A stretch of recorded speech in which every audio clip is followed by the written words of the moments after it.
Hi, my friends, and welcome to Master of Horror, where I give you the scariest paranormal true stories that I have ever come by.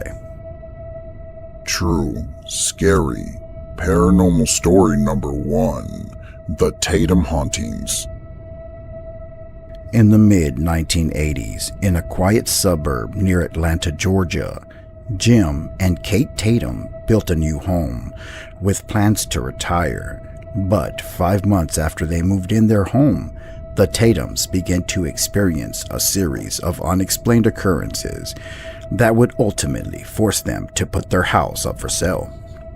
One dark night, Kate could not sleep, and she felt as if something was in the hallway outside her bedroom.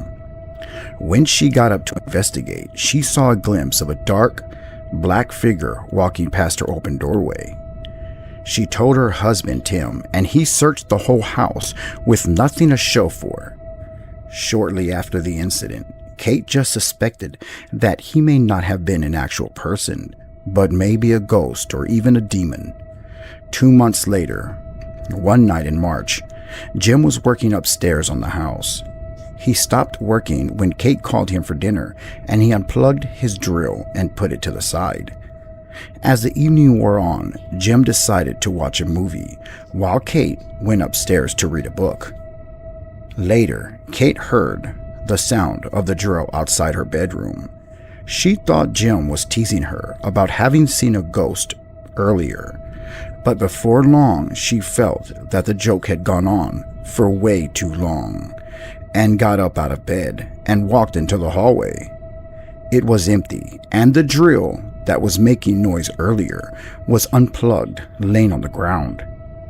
When she knelt down to touch the drill to see if it was warm, it was ice cold. Not too long after that, Jim bought Kate a bell to ring when she needed something. It was an angel bell that he had bought at a garage sale. Kate had a surgery and was having trouble getting out of bed, and he didn't want her to move around too much, especially after having the surgery.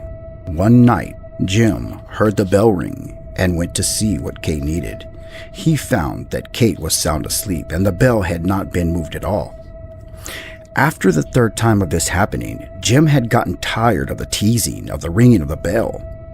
So one day, Jim and Kate were at the breakfast table, and Jim came up with an idea. He whispered to Kate that only after the bell rang 3 times in a row would he then know it was Kate, rather than it just ringing once, like it had been doing by itself. Then, and only then, would he come upstairs. That very night, while Jim was downstairs watching TV, the angel bell rang 3 times, just as they had talked about at the breakfast table. Believing this time it was truly Kate, Jim made his way upstairs. But when he got to Kate's room, what he saw shocked him to the core. Kate, his wife, was sound asleep.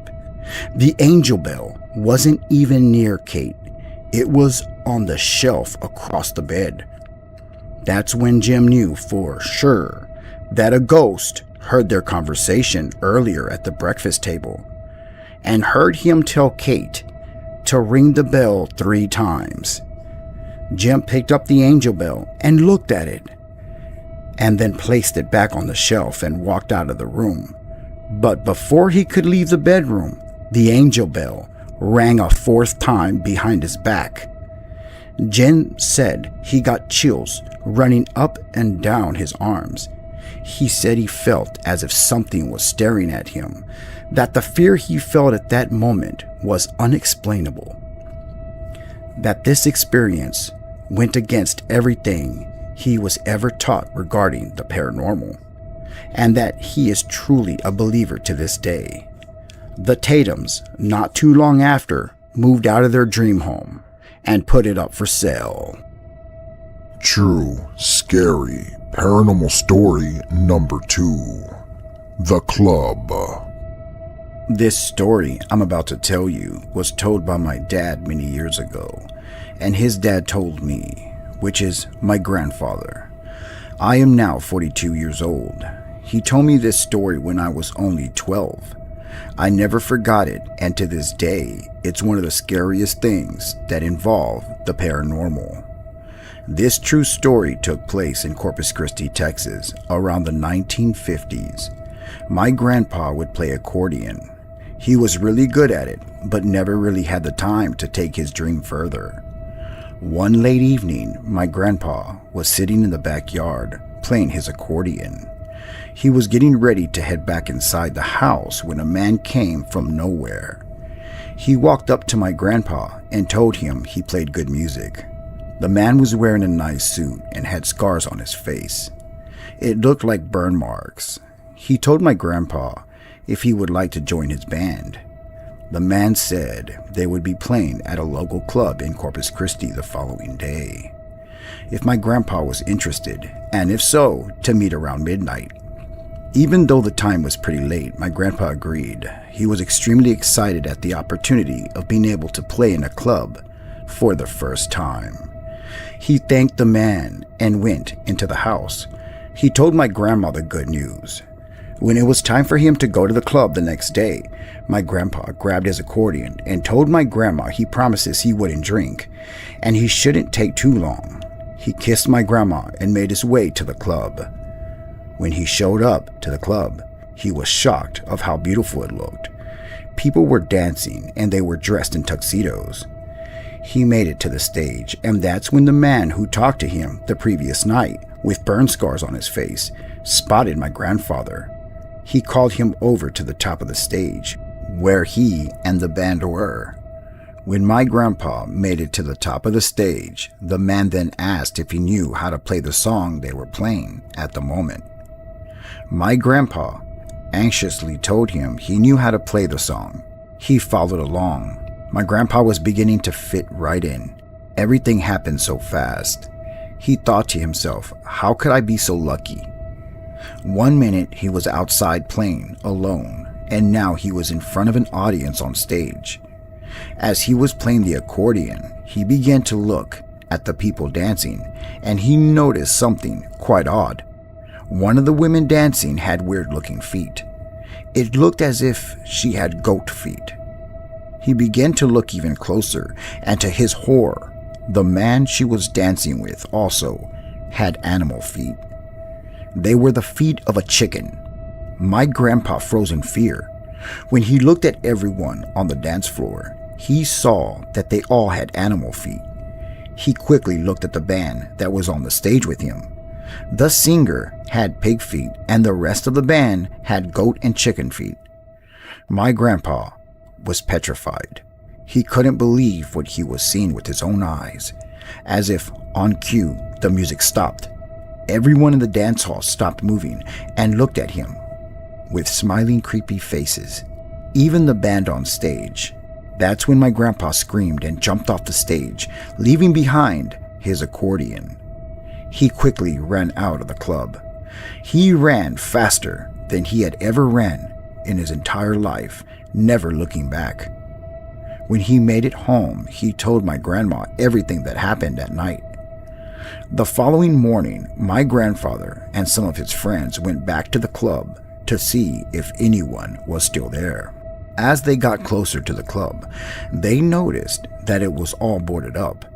It looked vacant. It looked as if it had been closed for years.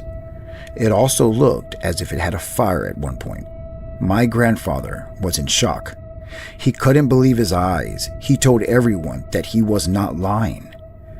That's when he remembered he left his accordion on the stage. He asked his friends to please help him get in the club. His friends were reluctant, thinking that my grandpa lost his marbles. But after he begged them, they finally agreed. They were able to break through the front door.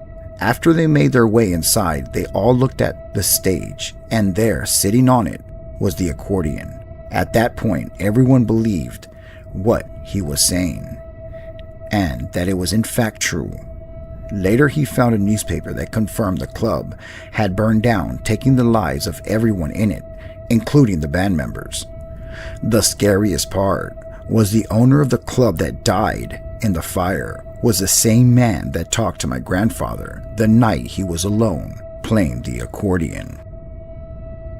True, scary, paranormal story number 3. The entity on my roof. 12 years ago, when I was 20, I had been married for 2 years and had 2 kids. I was a stay-at-home mom and my husband worked late at night at an office job. We lived in a double-wide trailer. One night, I was home alone because the kids were visiting their grandparents, and I decided to relax and watch a movie. Our home was about a mile away from the nearest neighbor's house. It rested atop a large hill that was surrounded by dense forest. I had barely started the movie when I heard what sounded like a kitten meowing outside. I got up and decided to investigate. So I went outside and immediately noticed something wasn't right. The meowing sounded like it was coming from about 20 feet up in a large oak tree. When I walked over and stood directly underneath the branches, the meowing turned into deep growling, not like a dog, but someone pretending to be a dog. It was too dark out to see anything clearly. I was beginning to get scared, and that's when I decided to go back inside and lock the door while I contemplated whether or not I would be overreacting by calling the police. That's when I heard the loudest boom noise on my roof, followed by the most insane high-pitched scream I had ever heard. I covered my ears and ran to the bedroom and grabbed the shotgun. I was shaking with fear because I knew something or someone was trying to scare me, and this whole ordeal wasn't normal. You could just feel something was different. I called my husband at work, and just as he answered, the noises started again, only deeper and longer. He could hear it on the phone, and he told me to hang up and call the police, but I knew they wouldn't be out there for at least an hour or so. So instead, I decided to stand facing the window with the shotgun. I was shivering. After a few moments, what looked like a dark, shadow-like entity just jumped right down in front of the window, facing me. It had complete red glowing eyes. After staring at me for a few seconds, it then growled. I was in disbelief at what I was looking at, and just then I heard another sound on top of the roof, and just like the first one, another dark entity jumped down off the roof, staring right at me. It was standing next to the first one. Instinctively, I cocked back the hammer on the shotgun. I didn't want to shoot through the window if I couldn't help it, but I wasn't going to let them in the house. It looked like they pressed their faces to the window, and all I could think about was how silent it was, and all of a sudden, how pulling the trigger would break the silence. I'm not sure how long we locked eyes, but I suddenly noticed a pair of headlights coming up the driveway. I recognized my husband's car. He took off from his job as soon as I had called him. I wanted to scream out for him not to get out of the car, but before I could even open my mouth, both black entities jumped back on the roof and into the darkness. My husband never caught a glimpse of them and ultimately didn't believe me, but his mother did and confided in me that she had seen them before. She believed that they were some kind of demon. Over the next few years before we moved away, I would occasionally hear meowing from the trees and around my house at night, especially when I was alone. But I would never go out to investigate, not after what happened the last time.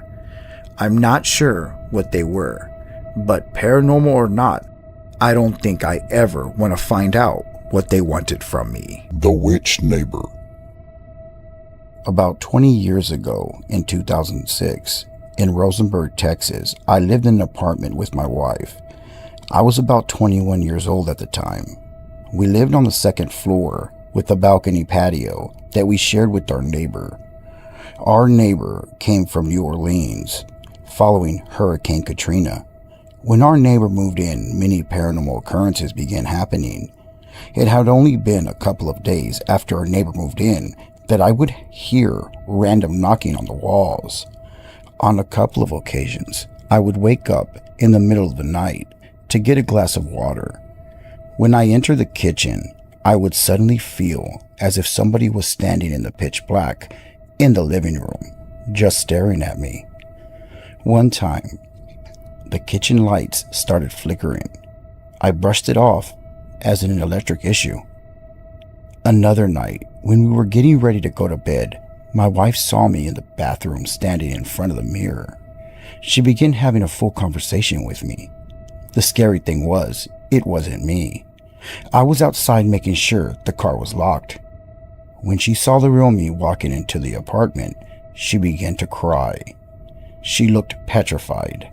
I asked her what happened, and that's when she told me she was talking to me moments earlier, that I was having a full conversation with her. She said we were talking about our plans for tomorrow. I knew then that our apartment was no doubt haunted, and it had something to do with our new neighbor. Many times, things would randomly go missing. Car keys, wallets, and other important small items would be placed in other parts of the apartment. I only saw my neighbor one time.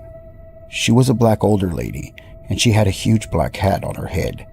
We both were opening our doors to get into our apartments. When she opened her door, I looked in and saw candles that were on the floor fully lit. After she walked in, she began screaming. I then heard another voice talking back to her. It was the creepiest thing I had ever heard. At that exact moment, I remember feeling extremely scared and feeling like I was being watched. I quickly went inside, wondering, who is this woman? Even our pet parakeet bird that we had at the time went through hell. She started to grow warts on her beak. I felt bad for her. She was young and healthy, but I noticed as soon as our neighbor moved in right next door to us, her health started declining rapidly. I was not going to allow my pet bird to die like that. One day, I opened the balcony doors and reached out with my pet bird on my hand, trying to tell her to go ahead and fly away. She turned her head back and looked at me for a few seconds. I know she was trying to tell me thank you for letting her go free. Even though animals can't really talk, I do believe they know a lot more than we think. She then flew off into the sunlight. But everything boiled over one night at about 4 o'clock in the morning. I was awoken by a sharp, excruciating pain in my back. It felt as if I was being squeezed, and my muscles were restless all up and down my back. I couldn't keep still. I jumped off the bed and began pacing back and forth from one end of the room to the other. I told my wife that something was wrong with my back and that I couldn't take the pain. The whole time she was telling me to calm down and to lay down. The pain was too great for me to lay down. The bedroom lights were still completely off, and it was pitch dark in the room except for a little moonlight coming through our balcony window. As I was pacing back and forth, what I then saw next shocked me to the core. I will never forget it. It was a person's shadow seeping through the balcony window. I froze still. Then I slowly crept up to the window blinds on the door and put them down to see who it was. There stood my witch neighbor, with her nose practically touching the outside to my bedroom wall. Her head was down, and her arms were spread apart in the air, palms upright. She was praying or chanting something. Her eyes were closed. I quickly told my wife to quietly witness what I was seeing. She saw the woman also. I quickly called the police to try and get her in trouble. I did not want to even talk to such a scary person. I was disgusted with what she was doing. I was also very pissed off because I knew she was causing all my pain. As soon as I saw a huge flashlight light up our balcony, going from left to right, I knew the police were out there. I looked at the witch, and she was still on the balcony wearing a white sleeping gown. She was looking down, staring right at the cop as he flashed the light towards her. She was hiding in the corner, but there was no way the cop didn't see her. For some reason, he then left. I was extremely upset and baffled as to how the witch didn't get caught. I knew it was because she was into the occult, and that's what probably helped her. At that point, the pain in my back completely vanished. I was still in disbelief as to what just occurred. Not even 2 weeks after that incident, thankfully she moved out. The moral to this true story is, be careful who you live next to. It just might be a witch. Scary, true. Paranormal story number 2. The Growl. What I'm about to tell you is 100% true, and there is no reasonable explanation for what occurred that dark night of October the 11th of 2021. To begin with, I'm a huge fan of the paranormal and love telling true paranormal ghost stories to my kids. This particular night, me and my oldest daughter Chelsea were home alone. It was around 2 in the morning, and we were both bored with not much to do. Since Halloween was around the corner, I brought up the idea to tell true ghost stories in the dark. I could tell that she was already getting bored with the countless ghost stories I've told throughout the years. I promised her this was a new story she had never heard before. She reluctantly agreed after some convincing. We went into my bedroom and closed the door. I then turned off the lights and even the fan so it was extremely quiet. I laid on my bed, which was across the room from the door. My daughter sat on the floor at the foot of my bed. I decided to tell her a story she never heard before that even petrified me. I then began to tell her the story. It was a story about a man that was in the hospital. He had just finished having surgery on his heart. While he was asleep, he dreamed of a little girl that gave him a teddy bear. She then spoke to him, telling him as long as he keeps the bear she gave him, he will never get sick again. He then woke up in a hospital bed. When he looked around the room, he noticed there was a small teddy bear next to him on the bed. His wife, who was sitting in a chair beside him, told him, "While you were sleeping, a little girl entered the room. The little girl wanted to give you this small stuffed teddy bear. She then turned around and walked out of the room." Her husband couldn't believe what he was witnessing. The bear was the same exact teddy bear that was given to him in his dream. He then asked his wife what the little girl looked like. As she began to explain details about the young girl, he started to feel nauseous and chills went through his feet to his head. It was the same girl he dreamt of. At this part of the story, my daughter jumped on the bed and laid right next to me. I asked her, "Was everything okay?"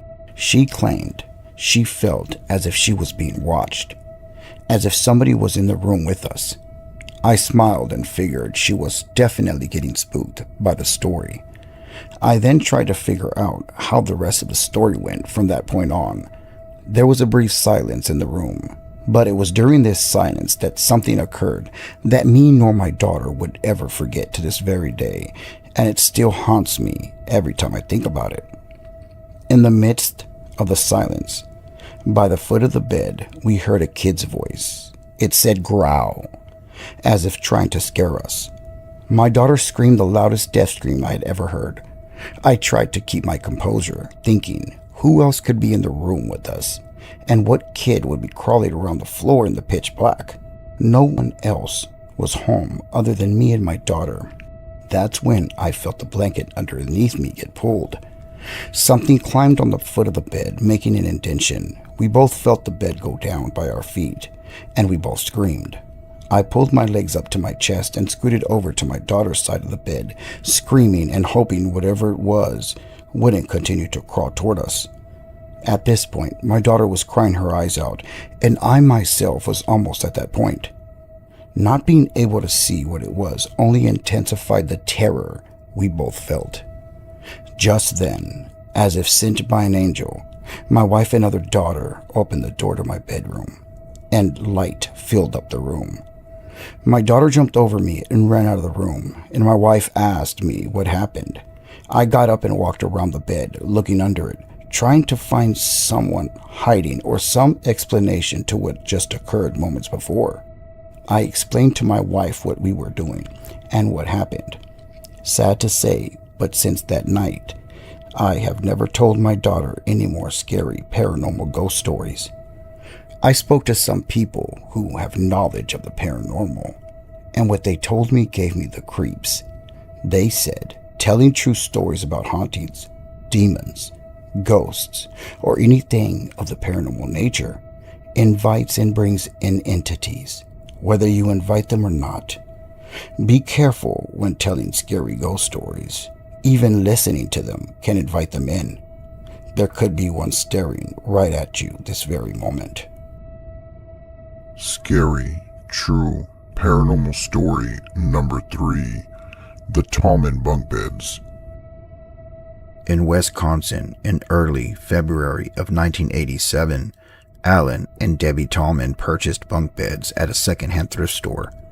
They stored them in their basement. 3 months later, in May of 1987, they moved the bunk beds upstairs to their kids' room. This marked 9 months of paranormal and terrifying experiences for the family that has ever been recorded. Strange occurrences began to happen nightly. The first night the bunk beds were upstairs, their oldest son went into his parents' room claiming that his radio clock was playing music by itself and turning different stations on its own. His dad got upset, thinking that his son was being immature, and took the radio away from his son, warning him to behave. Another night, as their kids were asleep, they were awoken by something or someone crawling on the ground, portraying a dog, and growling and barking at them.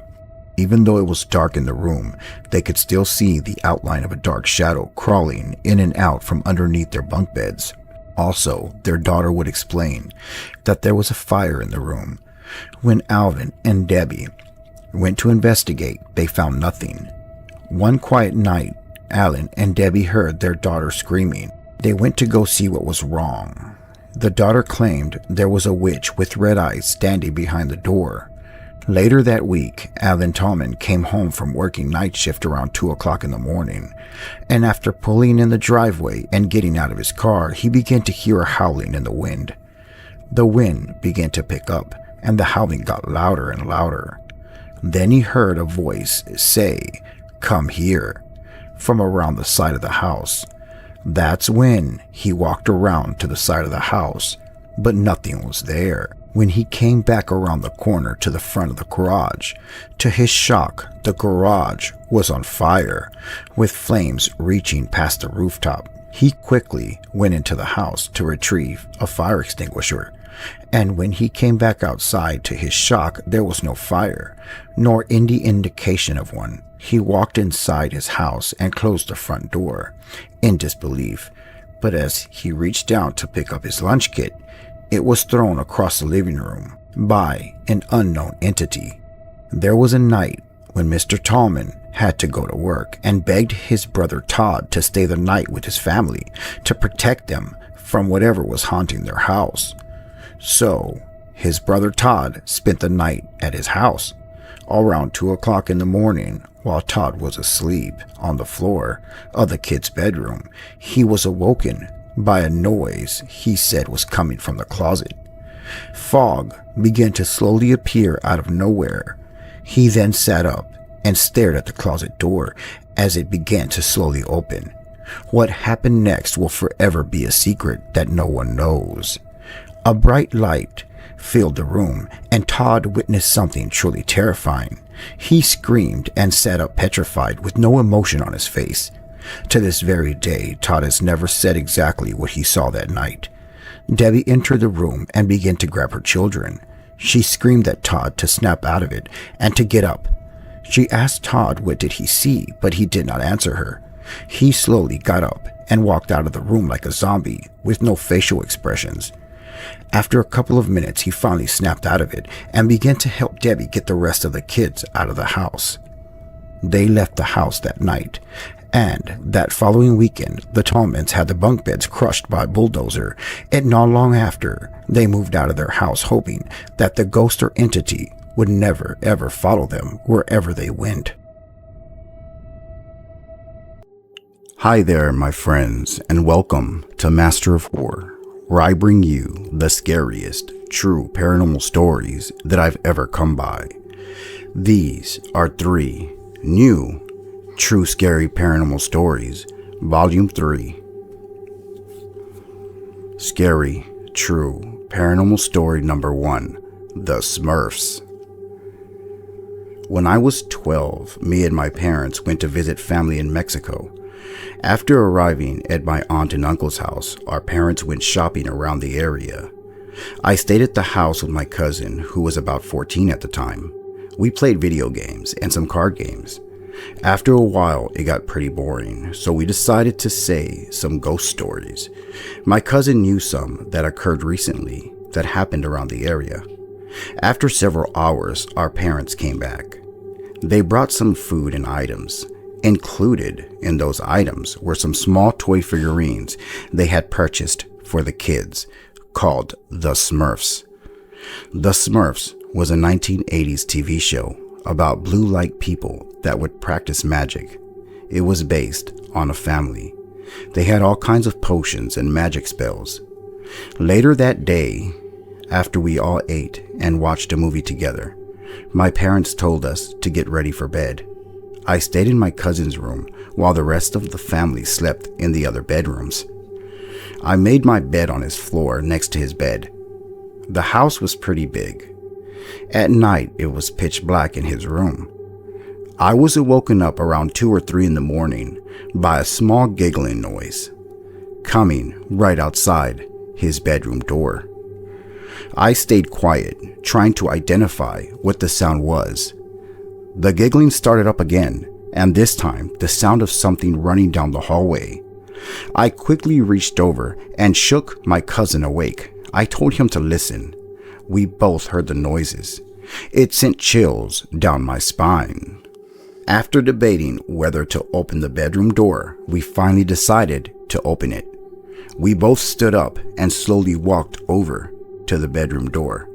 As he reached to grab the doorknob to open it, we both heard someone on the other side of the door say, "Shh, he's opening the door." That's when we both ran back and jumped on his bed. We were unable to sleep the rest of the night. We were hoping that we didn't hear anything else. There was no way to contact our parents. We didn't have cell phones at the time. That morning, we got up and we told our parents at the breakfast table everything that happened that night. They did believe us, yet there was no way to prove anything. But that would all change that horrific night. While me and my cousin were pillow talking about the noises we heard the previous night, we suddenly both went silent because we heard someone arguing in the hallway. It was coming from right outside the door. This time, we both were extremely curious as to what it was. My cousin told me, "We have to see what it is." So I mustered up any courage I had. I power walked to the door and quickly opened it. I stared down the hallway in complete shock. To this very day, when I think of what I saw, I get nauseous. There were Smurfs walking around the house. I motioned to my cousin to come see what I was witnessing. He got up out of bed and his jaw dropped. We were looking at the toy Smurfs that were purchased days prior. They were arguing with each other and yelling. The movement in which they were moving didn't look normal. They were indeed possessed. We walked closer toward them to get a better look. When we got close enough to see them, the 3 Smurfs looked up at us and started cursing at us in Spanish. Fear filled our bodies, and we bolted to the room screaming. Our parents eventually heard us and came running out of the rooms. When they came to the hallway, they saw the possessed toys moving around and yelling. My parents told us to stay in the bedroom and lock the door, so we did. After about an hour, my parents knocked on the bedroom door. We opened it, and they stated that they were able to bag all 5 of the Smurf toys and threw them outside in a metal trash can.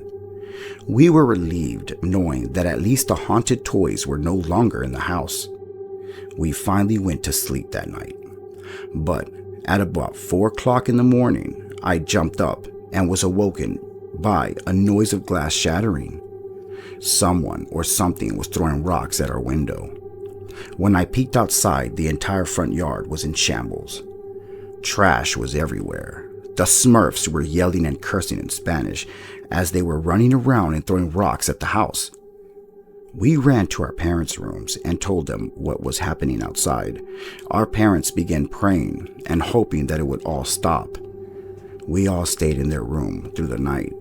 When the sun came up that morning, we all went outside and saw the destruction.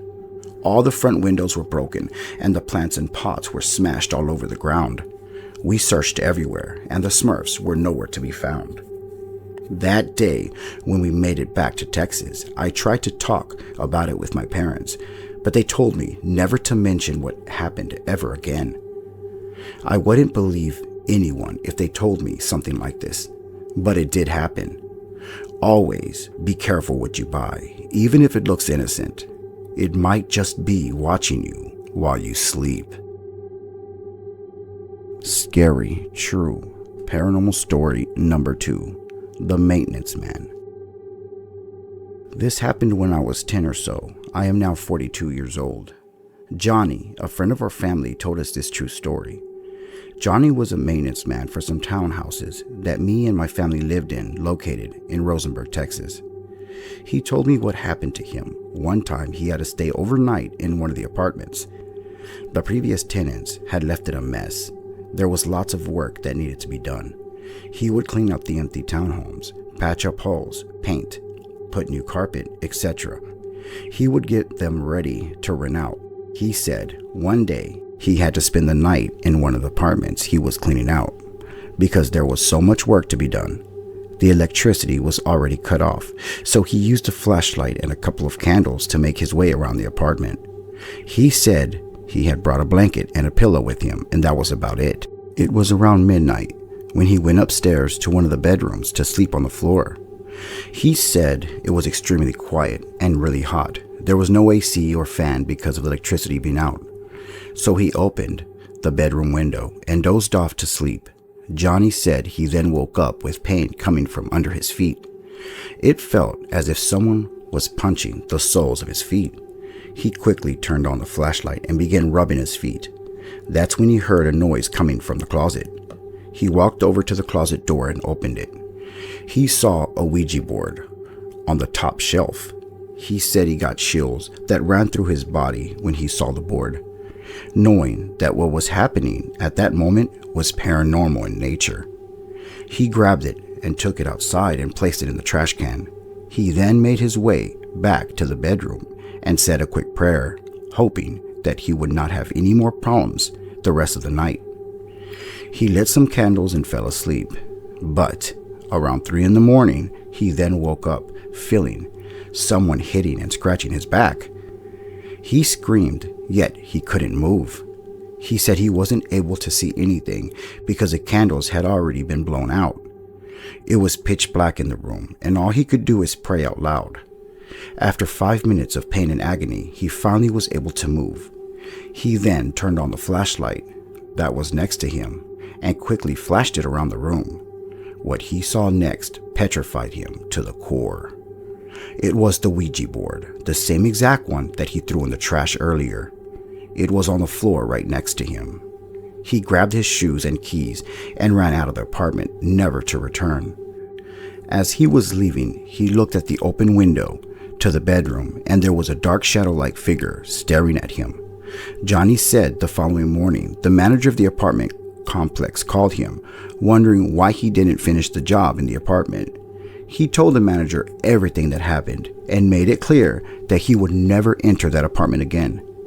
Some years later, Johnny sadly had a heart attack and passed away. It's been many years since then, but I will always remember this story he told me while I was living in those exact apartments. There's no telling what could have happened in those haunted apartments, but one thing we do know is never play with the Ouija board. Just being around them can cause scary paranormal things to occur. Scary, true paranormal story number 3. The haunted Needville house. In 2002, when I was about 20 years old, me and my parents moved to a house on Line Street in Needville, Texas. Shortly after I got married, my wife Valerie moved in with me. We decided to stay with my parents for a little, just to save up some money. Little did we realize that the house we were in was one of the most haunted houses in the area. I wasn't from the area, so I didn't know much about the history of the town. It all started one day when my dad was alone at the house and was washing dishes while watching TV. There was a hallway next to the TV. No one was home except for my father. Me and Val went to the grocery store that morning, and my mother was at work. It was about 11 a.m. or so. As my dad was looking at the TV, he noticed that Valerie was standing in the hallway staring right at him. She had a serious face. He figured she must have stayed and said hi to him. He said she didn't say a thing. She just stared at him. He didn't know what to do. He found it odd because Valerie would always say hi back. Confused, he lowered his head and continued to rinse off the dishes. He waited a bit and then looked up again. To his horror, she was still staring at him. He knew something wasn't right. He said he decided to watch the TV without looking towards the hallway. He said he felt extremely nervous and all the hairs on him were standing straight up. When we finally came back from the store with groceries, my dad's eyes opened in confusion. He asked us, "Did Valerie go to the store also?" I told him yes, she left a long time ago. He then smiled and said, "Y'all are joking. There's no way she went with y'all." I told him what was the matter. He then said, "Valerie was staring at me from the hallway 10 minutes before y'all walked in through the front door." Shortly after that day, me and Val decided to watch a scary movie. We chose to watch The Exorcist. As we were watching the movie, we literally felt as if we were being watched. It was a very unsettling feeling. She told me if I felt the same way. I agreed. It was super creepy. Later that night, after the movie, we fell asleep, and when we woke up that morning, all our DVDs were stacked, almost touching the ceiling. Also, the movie The Exorcist that we were watching the night prior was missing. We never found it to this day. Then there came a point where everyone was constantly arguing in the house, but as soon as you stepped out of the house, you immediately felt calm.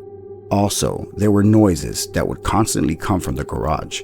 We would open the door to the garage to find it quiet all of a sudden. We moved from there after being there for only 1 year. I later looked at the house on Google Maps, and what I saw shocked me to the core. There was a face on the front door window staring right at you. It's not a reflection. It looks straight into your soul. It's there if anyone wants to see it. 9401 Line Street, Needville, Texas. Hi there, and welcome to Master of Horror, where I give you the scariest, true, paranormal stories that you'll ever hear. These are 3 true, scary, paranormal stories that'll haunt you. Paranormal story number 1, The Haunted Trailer. On Saturday night, my brother-in-law was working at a security job, and my sister and I were with my mom at a church function. These church functions lasted about 8 to 8:30, so we wouldn't get home till around 9 at night. We pulled up to our mobile home. Usually my brother would be inside waiting for us, but instead he was outside standing by himself looking like he had seen a ghost.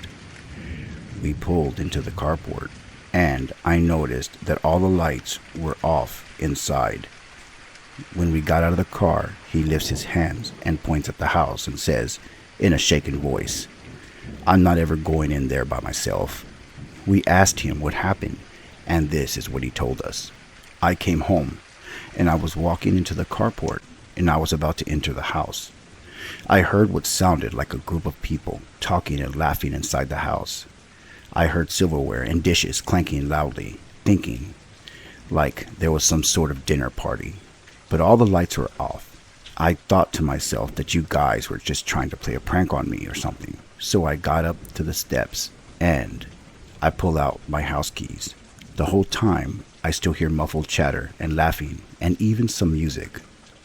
As soon as I put the house key in the doorknob, slowly, I heard someone say, "Shh."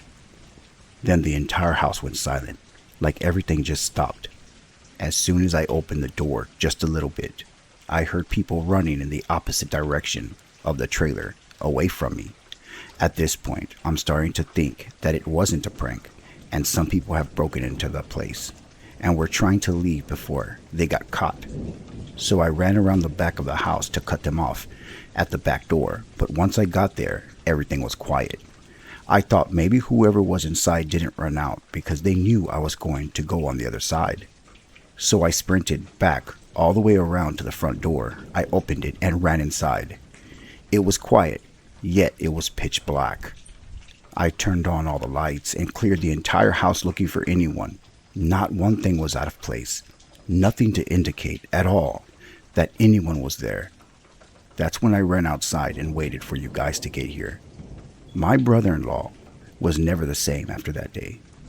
True, scary, paranormal story number 2. My doppelganger at my mom's house. I'm starting to think my elderly mother isn't losing her mind after all. I'm 58 and I've been a plumber for almost 40 years. My mom is 86 and I've been taking care of her since Dad passed away 5 years ago. She's got some health issues, but mentally she's sharp as a tack. Until recently, I thought maybe that was starting to change. About a month and a half ago, I stopped by her house after work like I usually do. I let myself in with my key and found her in the kitchen looking upset. She asked me why I had left so abruptly earlier and whether she had done something wrong to make me angry. I had no idea what she was talking about. I told her I hadn't been there earlier, that I was coming straight from my job. She got a hurt look on her face and insisted that I had stopped by around lunchtime.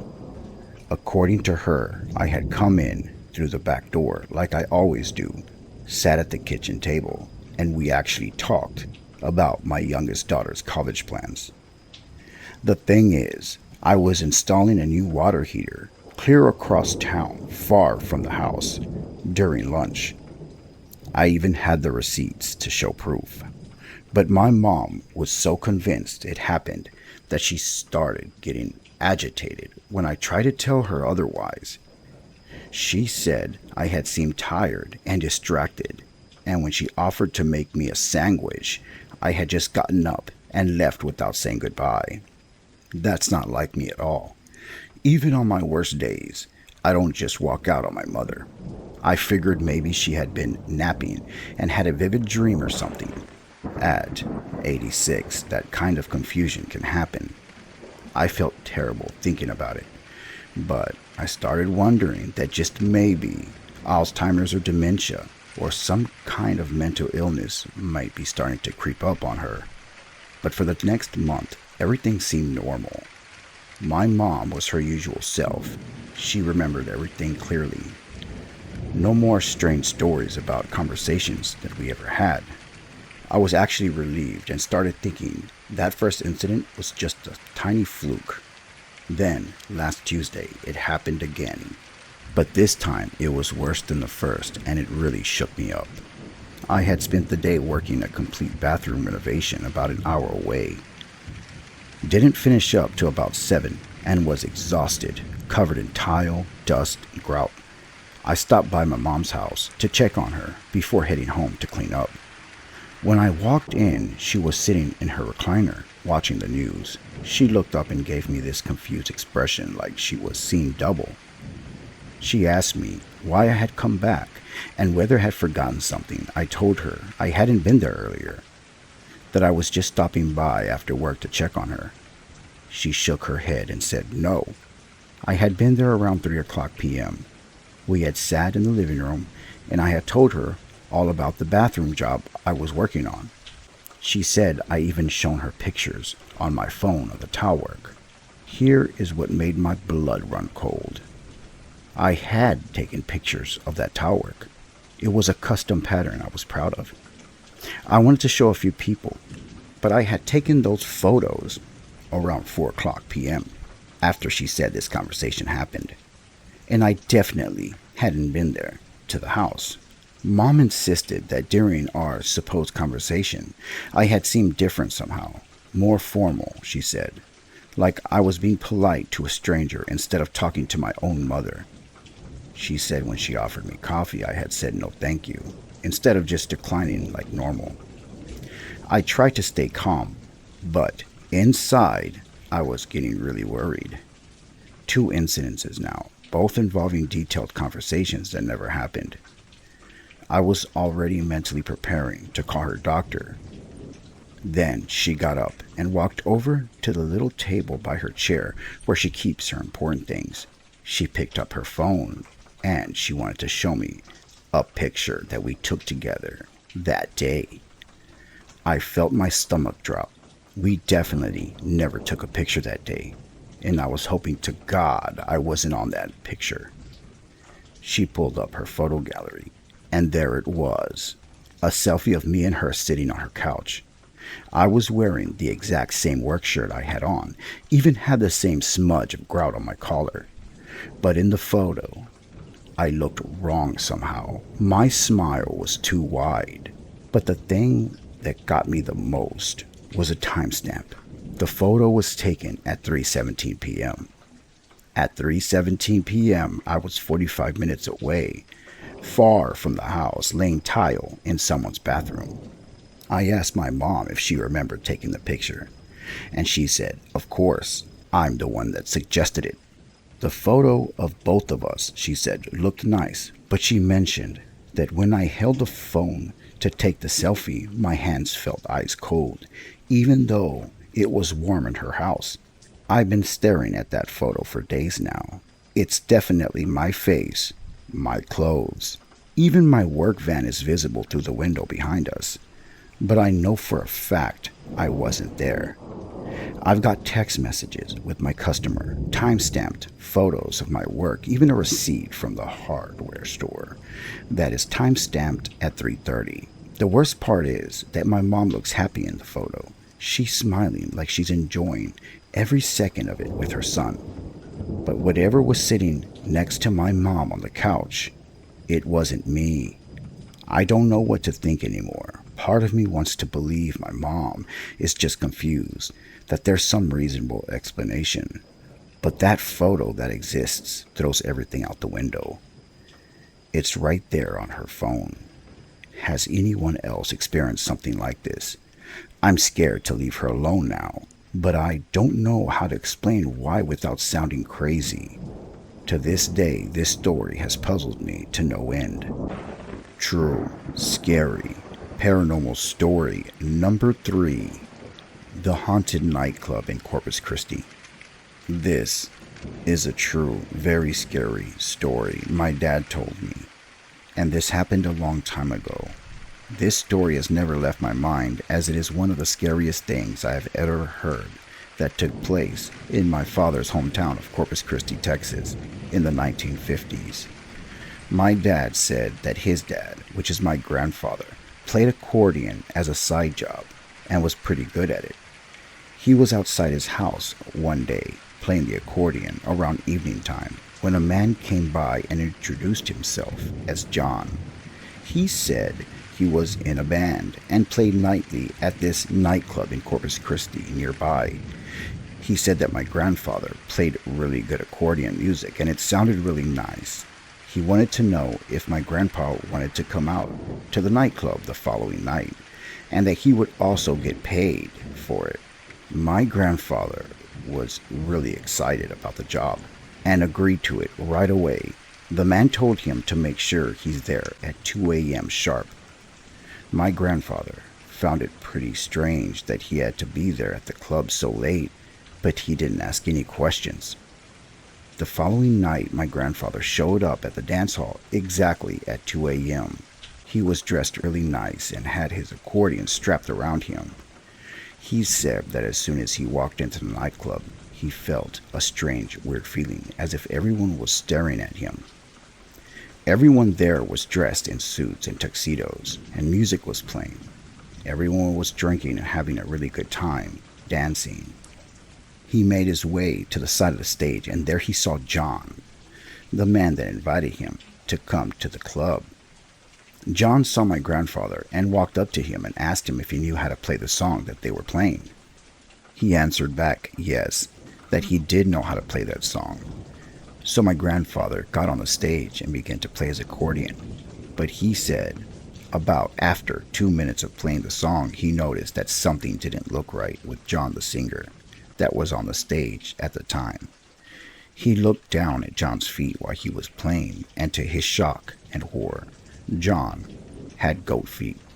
After seeing this, his whole body went cold. He quickly looked at the other band members while they were playing and noticed that they had chicken feet.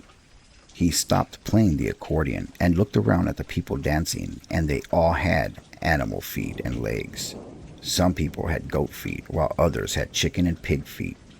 My grandfather was petrified. He couldn't move. Just then he said the music stopped, and everyone noticed that he knew how they looked. Everyone stopped dancing, and they all stopped moving and looked at him with a straight face. When he jumped off the stage and ran towards the door, he said he could hear everyone laughing at him. He finally made it out of the dance hall and ran all the way straight home. When he got home, he told my grandmother everything that had happened to him. The following morning, he went back to the club with some friends to show them where all this took place. And to his surprise, the doors and windows were boarded up. The place looked run down and was falling apart. My grandfather was confused, but he later found out that there was a fire years prior that burned down the dance hall, taking the lives of everyone there that dreadful night.